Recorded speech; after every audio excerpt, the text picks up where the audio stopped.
CNBC senior Washington correspondent Eamon Javers.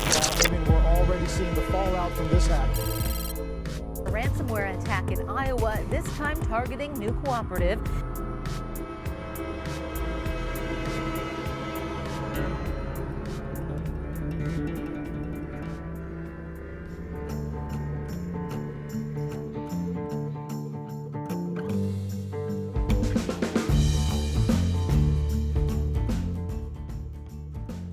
Hi, and welcome back to The Cyber Savvy Farmer. I'm your host, Dave Bedard, and you've reached the finale of our special 4-part series on cybersecurity on the farm.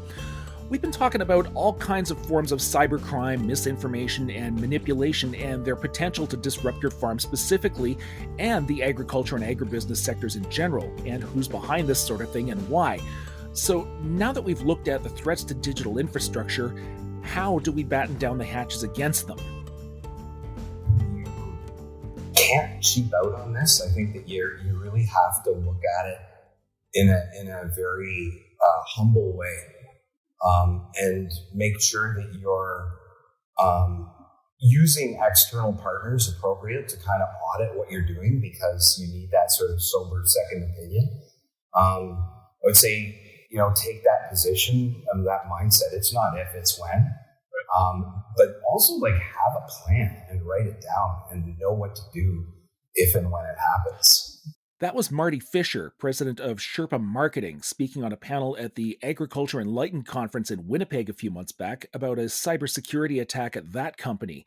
Now, his frankness about what happened there gave the folks attending that conference quite a bit of food for thought. And today we've got his co-panelists here with us on this episode. Janos Bochner and Ritesh Kotak from the Community Safety Knowledge Alliance. That's the lead organization on the Cybersecurity Capacity in Canadian Agriculture project. Let's have a listen. So the discussion at the conference did put the question of cybersecurity in a clearer perspective, namely that, effective business risk management in this case is not just a matter of hardware and software, but even more so, a matter of people, of practices and planning. I mean, from where you gentlemen sit, is that a fair assessment? I think that's more than a fair assessment. And here's the thing is that it's very hard for us to know the people element of this, because this is something we don't really hear about until a corporate CEO or somebody who's actually worked through a breach comes out and says, this stuff is stressful.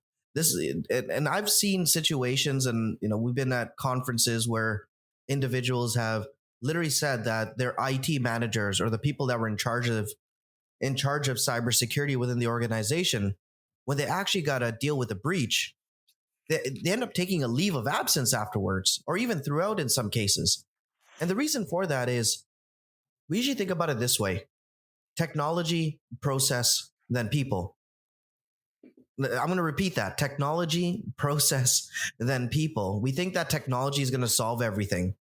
Then we'll create processes of this is a reporting structure. And then finally, we think about the people. Well, we got to flip that. And we got to put people first, because cybersecurity is a people issue in some cases. We talk about a lot of these high-tech crimes are really low-tech solutions. And sometimes, it's kind of the change your password, the element of report something if you see it. Well, that involves people to identify stuff, people to raise their hand, people to say that this is suspicious. So I think it's absolutely a fair assessment that this is a people-centric issue. Yes, there's technological components. Yes, there's processes. I'm not going to gate that, but this is a people issue. And if we're going to solve this, the only way to do it is to ingrain cybersecurity into the cultural fabric of our organizations. Marty did a great thing when he talked about the human dimension of his experience as an organization. Really importantly, he talked about the human costs to his organization, the stress that was placed on his team and himself during that process, including some of his clients. But he also talked about the human benefits of being able to foster a culture of cyber resilience within the organization. As Ritesh is saying, baking it into the DNA of his organization. What they ended up with was a cybersecurity posture that allowed them to act quickly with agility, as well as a culture that enabled them to engage with their clients in ways that, while the conversations were difficult, they were based in a trusting relationship. And they ended up getting to a stronger place than they were in before the event occurred. And perhaps that's something we can pick up on during our chat today. So, with that in mind, where should the people that we're talking to in this case, to farmers, of course, where should farmers start if they hope to prepare for these sorts of disruptions? So I remember reading about farms in general, and I was actually pretty shocked to learn that there were over 1,000 registered farms in the Ottawa region alone. And a lot of these farms are independent owners, but they're critical in the supply chain. And the reason I bring that up, and I want to bring this back to the farmer, is think about the health and safety on a farm. And I know this has nothing to do with cybersecurity, but I think it's an important distinction. If we kind of compare health and safety and cybersecurity together. So we wouldn't think twice before going onto a farm or any manufacturing site without wearing the proper PPE. We would have steel toe boots on. We would have hard hats if need be. We would use our seatbelt. Why? Because health and safety has been ingrained into our culture. But we don't see the same thing with cyber. So, kind of with respect to farmers, how do you start to prepare now for these disruptions? How do you actually ingrain it into the fabric of these individuals? So disruptions are going to happen. And I think on previous podcasts, I've mentioned that, before it used to be a tractor with a computer on it. Now it's a computer with tractor components on it. And these things are going to be interconnected. And there's definitely a price to pay for this convenience if we don't enable the right the right security and think about how our operations could be potentially disrupted. So I always start by the basics. The basics is do an inventory. Know what you have. Know where what systems you're actually using. And then you want to work backwards. Now that you have that, have you enabled all the security features? Liaison with the vendors. Yes, you can call the vendor and they will actually help you. They got people that are dedicated to helping you secure your farm. And then think about business continuity. Let's just assume the lights get turned off. Your operations are disrupted. What are you going to do in that case? The lights have been turned off. What are you going to do? And, I'll share a quick analogy. And if you've heard it before, I apologize. But if the fire alarm goes off, we know exactly what to do. And we've put in a lot of preventative measures. We got smoke detectors and sprinklers. We get out and we call 911. Fire truck comes. There might be insurance. And we have to relocate, but we know what to do when there's a fire alarm, no matter what time of day. But when those cyber alarms go off, when our farming operations are disrupted, who are we going to call? What processes do we have in place? And if the answer is, I don't have a process in place yet, well, I think this is the time where we start by doing those things that I mentioned. Do an inventory, ensure that all the security features are enabled, and start thinking through what happens if that particular system is turned off. And it could be as simple as going to paper and pen and then waiting for the systems to get back on, and then taking it from there.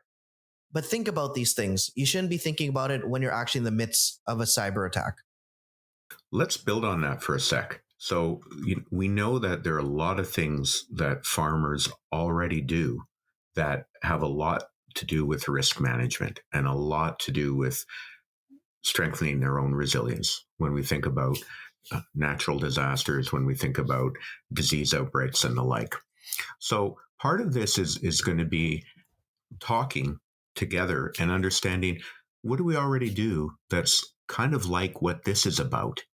And so when we talk about a cyber fire drill, when we talk about asking your vendors some questions about how they're handling your data and what they can do to support you, those are things that are pretty similar to what producers already do in a number of other areas. So part of this is understanding that this is an extension of farm business risk management. And there's a lot that producers can do to improve their posture that can make a really big difference. We talked in previous podcasts about things that you can do to protect yourself from phishing and ransomware. But there's a really important difference here as well. Resilience is not a do-it-yourself activity. So other people need to be involved, and it can never just be about the farmers. We can't place all of the weight and all of the responsibility for the resilience of our agricultural system on the backs of producers. So we can make sure that they're supported really well to do the most that they can do in terms of strengthening their posture in ways that are practical and available. We should be directing supports and resources towards them to help that. And we can talk about what that would look like. But it involves more than just the farmers themselves. It's really an all of system approach to making things more able to not just bounce back, but in some cases bounce back better if something does happen. And some technological failures and breaches are harder to bounce back from than others too. Some are just about impossible to foresee in the first place. Also, if I could just rattle off a bit of a list here, I'm thinking there was the snowstorm here in western Manitoba back in April. Both the hydro and the backup system they crashed at a hog barn, and workers couldn't get to the site in time to get enough air into the barn, so the hogs suffocated. There was, there was in a broader sense, there was the software update that crashed the Rogers wireless and internet service across Canada back in July. If we go back as far as 1989, there was a storm of solar flares that knocked out a whole lot of power in Quebec. When we consider flukes on that level, I mean, what does preparedness even start to look like then? So you have the environmental concerns. Clearly, we're seeing even more environmental related disasters and extreme weather conditions. And yes, you got to think through that stuff. And that also has a direct impact on security and cybersecurity as well. If your servers get knocked out, again, you got to go to business continuity plans. And are you going to go to paper and pen? How are you going to communicate? Have you thought about these? Do you have those contingency plans in place? So the principle of it is have those contingency plans. If we take the Rogers one, the Rogers outage, the national outage in particular, do you have backup systems for connectivity? And there's a lot of technological innovation that's coming down the pipes. Clearly, Starlink is one of them, satellite-based internet and communication. But it was really interesting. So when the Rogers outage happened, I personally got calls from media across the country. And the first question they asked is, Ritesh, thank God you're connected. You're not on Rogers. I was like, well, actually, I have everything. I got all the major carriers, and the reason for that's my contingency plan. I do interviews. I got to communicate. I got to deal with clients. So I have SIM cards for remote connectivity from different carriers. I clearly have the ones that I use on a daily basis. But I spread the risk. So even in my own house, I got two ISPs. Now, again, that stuff is expensive. I don't want to, not everyone can afford to have two internet carriers, given how much we pay for internet access any which ways. But you got to really think these things through. Like, there is a component of this where I think government really needs to work with industry as well. There needs to, we really got to work together if we're going to solve these types of problems. But again, the key here to building resilience is having those business continuity plans and practicing them. I cannot emphasize practicing them. The power goes out. What are you going to do? The air circulation system in a barn gets turned off. What are you going to do? That it's not just about cybersecurity and data. It's about ensuring that your business continues, period. And technology is a part of it, but it's not the only element of it. That's exactly right. And when you look at definitions of disaster resilience, the idea there is it's about a shared responsibility. So you're getting in there earlier in areas where you're anticipating something is likely to happen, or it's happened before and it's going to happen again. And it's about working together among individuals, organizations, levels of government and others to really think about, as Ritesh is saying, what will I do when, not if?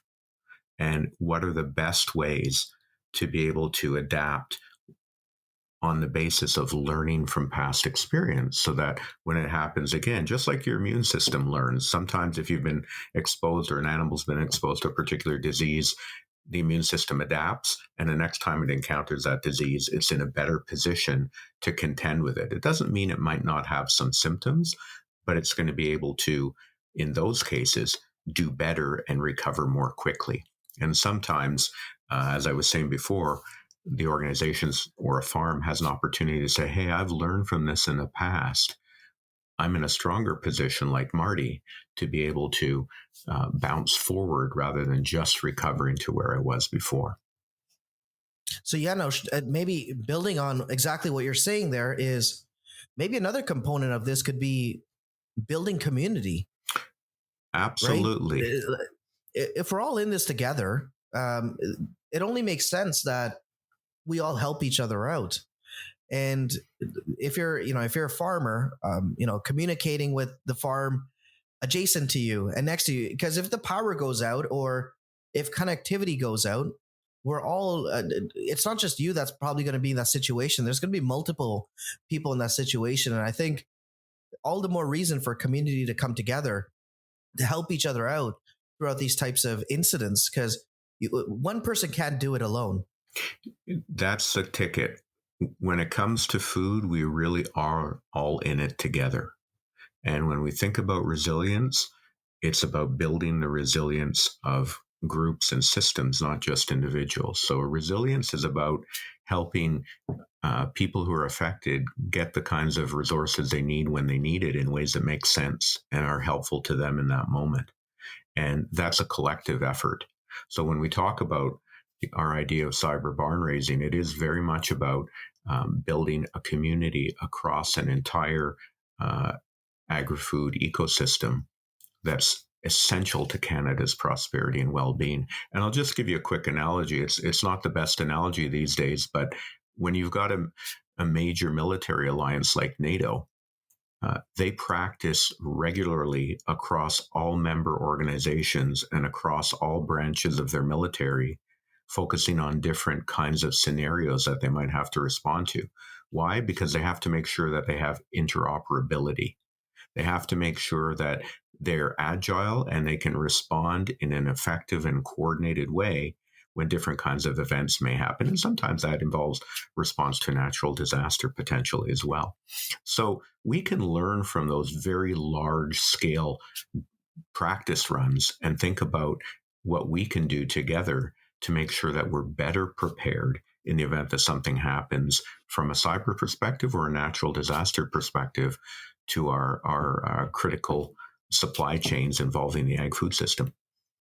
And to bring it back to the metaphor of the barn raising, that is kind of tough to do in parts of the country where the foundations are sort of notoriously and intrinsically squishy. I mean, we're dealing with an industry that's based in areas where connectivity is kind of weak in the first place. Let's be honest. And we've talked in the past about that. I mean, how can a farmer build robustness into those systems where connectivity, as much as we're increasingly relying on it, how can you build robustness into those systems? Well, I think that's an important question, and it's important because I would say let's unask that question. It's not just about the farmer. When we look at our framework for cyber barn raising, we've got really four key posts that are supporting the barn, if I can put it that way. One is to build and support public-private partnerships. So farmers should never be on their own here.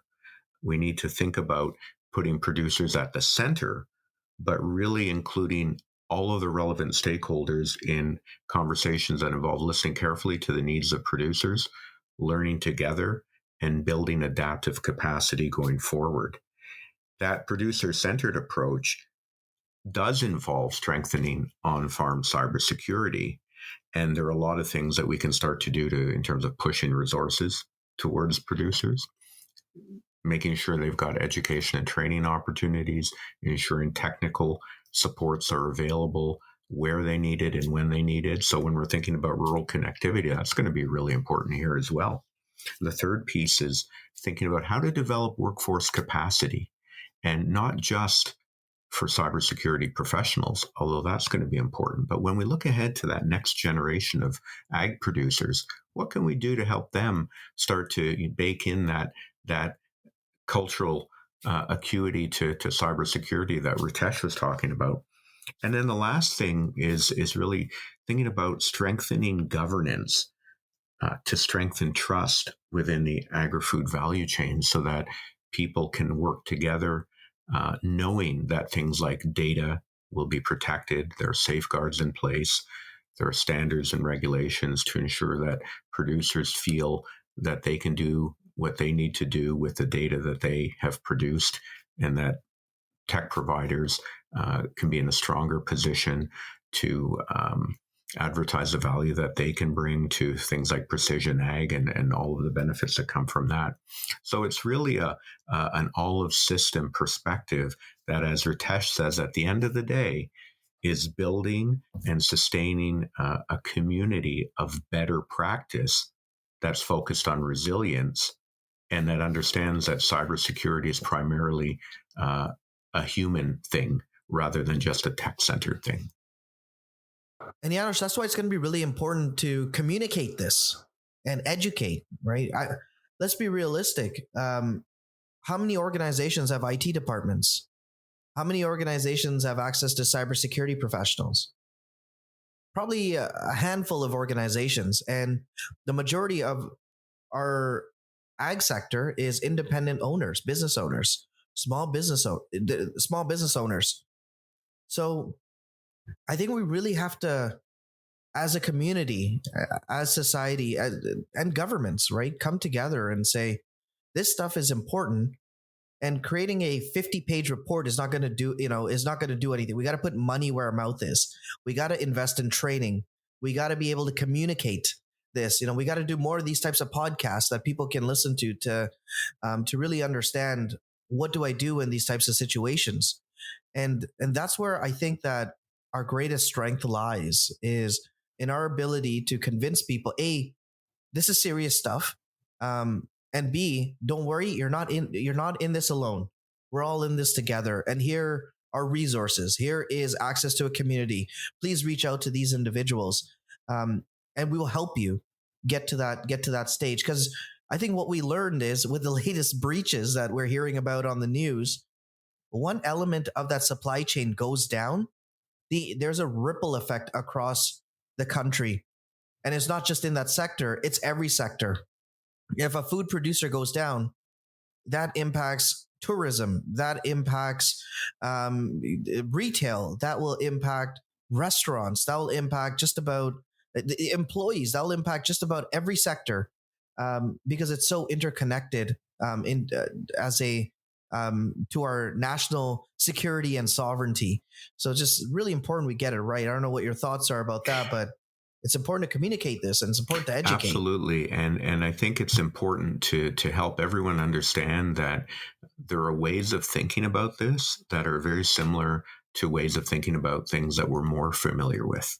So in a way, we should be de-emphasizing the tech part of this a little bit, and really underlining the fact that this is about good farm business risk management at the level of the individual farm. It's also about good system or ecosystem risk management to ensure stronger capacity to adapt when the inevitable stuff does happen. We all have a role to play. We all have a responsibility to play. And it starts with thinking together, understanding together, learning together, and collaborating. And again, let's make this farm centered, but let's not require that farmers shoulder the entire burden. There's a role for every one of us in this big process, because it matters for every one of us. And obviously, there's been signs that governments at the federal level, at the very least, have taken this seriously. I mean, the Community Safety Knowledge Alliance has been working on this project for cybersecurity on the farm with some government funding, to strengthen cybersecurity across the ag sector. But if we can flip that the other way too, I mean, if we're talking about governments taking a sort of a direct governments and communities taking a direct role, I mean, it also comes back to the farmer as well. I mean, do farmers with that public presence in mind, do farmers now have legal obligations also to make sure that any shared business networks are protected? I mean, do you see that those sorts of obligations or legal mandates, coming sometime down the road as well? Since we've got a lawyer here, let's hear from him. Well, let's redo that because I'm not a lawyer yet. So almost there. Oh, right. Okay. Sorry. I'll be there. I'll be a lawyer in June once I get called to the bar, but an articling student, but that's okay. So when it comes to the legal perspective of this, are farmers going to be mandated? To me, here's the thing. The law is not the ceiling. You can pass laws all you want, and people will say, "Oh, I adhere to the laws, therefore I'm a good corporate citizen, or I'm a good citizen, or I'm a good business." But then in the next breath, they'll say the laws are inadequate. So to me, it's, if we got to look at, you can regulate this stuff. Instead, if we got to look at the law as the floor, and everything that you do in addition to that is the value add to society. So is there going to be laws that are going to come down the pipe that are going to impact farmers? Indirectly, yes. There's actually a bill, there's two bills right now. There's Bill C-26, the cybersecurity bill. That only applies to federally regulated organizations. However, I believe there's a third-party component to it. So if you're a producer that's selling some sort of service to a federally regulated organization, you might be subject to Bill C-26. What does that mean? Essentially, you'll need a cybersecurity plan. There's some other elements of it as well. It's going into its second reading, so we'll see kind of what the final law looks like and how it impacts organizations working with federally regulated companies. And the second bill is Bill C-27, which is the privacy bill. So any organization engaged in commercial activity would be subject to it. Essentially, where's the data being housed? What data protection measures have you put in place? Substantial fines for failure to report a cyber breach. I believe it's a percentage of global revenue.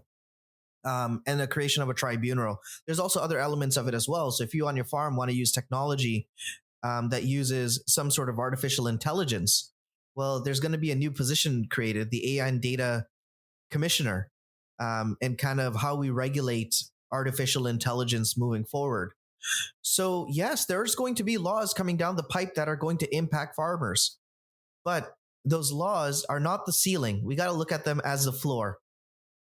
And I also don't believe you can regulate everything. So again, we're not going to pass laws that say you must take this course or you must do A, B, and C. I think that would be silly. But again, we get back to the point of the value add. That means culture. It has to be ingrained. We got to get people to do things because they want to do it, because the risk of not doing it is so significant. It's a preventative measure. And cybersecurity is not a checkbox exercise. It's continuous. So yes, there's going to be laws, but we don't need laws to understand cybersecurity and prepare for creating a healthy and safe physical and digital environment.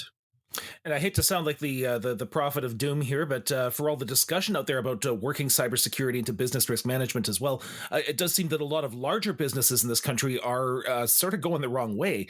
Last month, KPMG did a survey of CEOs of larger Canadian companies, and if I could just rattle this off very quickly, companies that see themselves as well prepared or very well prepared for a cyber attack, 56%. That's down from like 73 last year. Companies seeing themselves as underprepared, 20%, up from 7. Companies with no plan in place for a ransomware attack, 24%, up from 5. Companies that don't think a strong cyber culture is as important as technological controls, 37%, up from 3. Full marks from these executives for their candor and frankness on the matter, but some of those numbers don't exactly inspire much confidence. I mean, what's going on here? Is it just that more and more businesses are understaffed because of the pandemic, or what are we seeing here?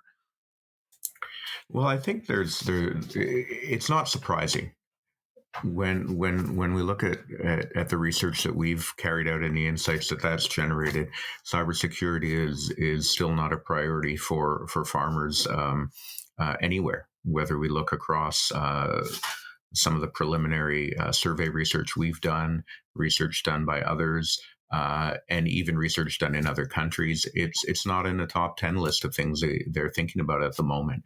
We're hoping that we can help that change, and activities like this are going to be really important.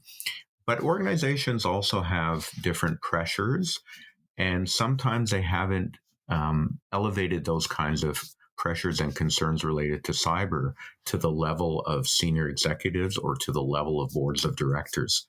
They haven't understood, in some cases, that this is an enterprise risk management problem, but it's also an enterprise business development opportunity. So I like to joke sometimes, you don't want to be the prophet of doom. I'd rather be the harbinger of opportunity. So the opportunity here is to recognize that if you really build good cybersecurity practices into your business operations, one of the things you're going to get is better insight into your business operations.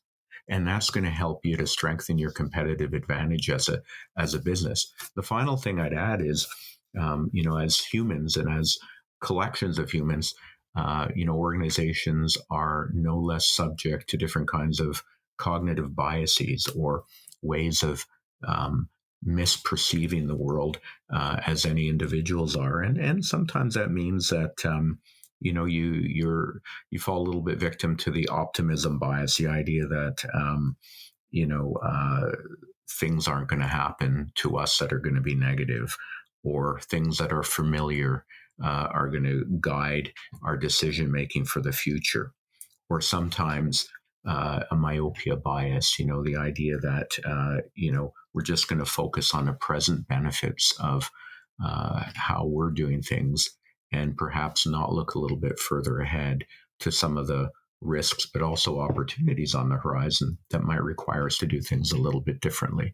So it's, again, there's a human dimension. It's about how we govern our organizations, how we think about not just risks, but opportunities, and also how we bring a diversity of perspectives into play so that we're less likely to fall victim to some of those cognitive biases that normally help us to adapt, but sometimes trip us up. And I think, Janos, you made such a fantastic point.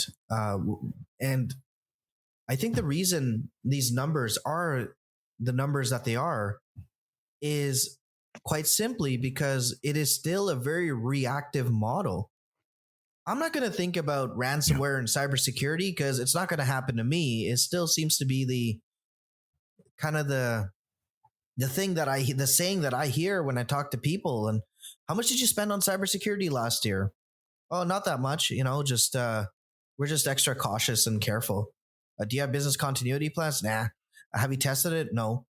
Because it's very reactive. Until it happens to them, that's when they're like, uh-oh, I can't access my files. My customers are breathing down my neck. They want to know exactly what I'm doing about this. I got to do client notifications. I may have to do certain legal notifications as well, to whether it be the Office of the Privacy Commissioner or some other entity or body. So it's very reactive. And I think I get back to that original example of comparing it to health and safety, right? We wouldn't think twice without going onto a farm without the proper PPE. Well, cybersecurity is today what health and safety was 20 years ago. It is still a reactionary.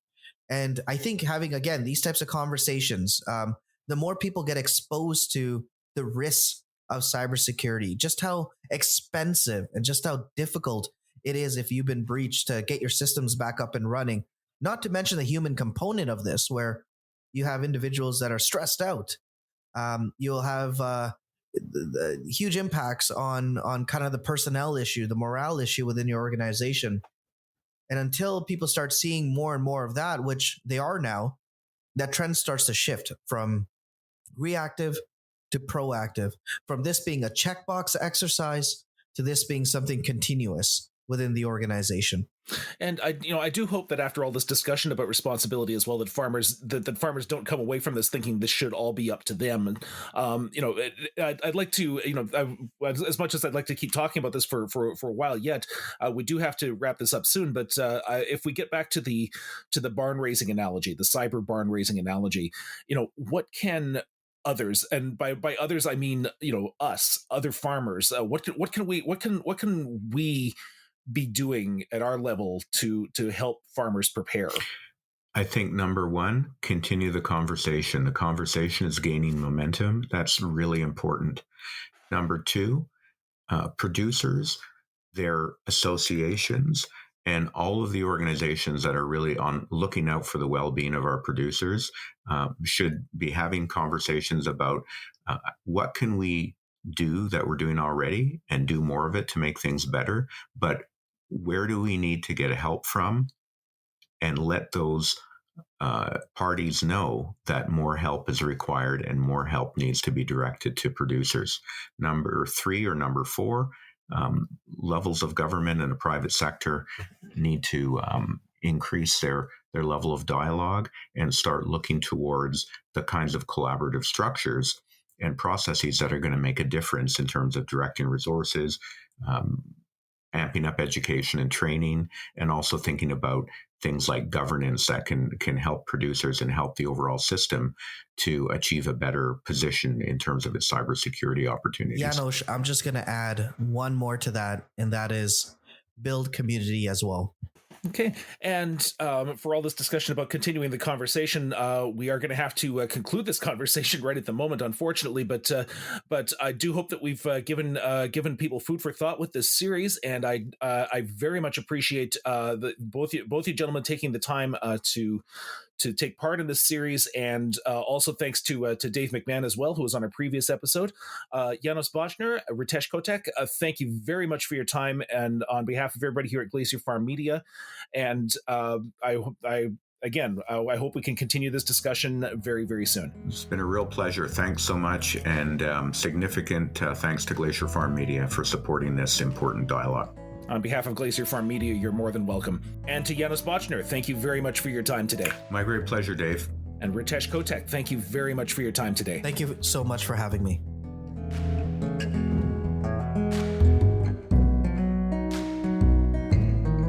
You've been listening to Janos Bochner and Ritesh Kotek, consultants with the Community Safety Knowledge Alliance. That's the lead organization on the Cybersecurity Capacity in Canadian Agriculture project.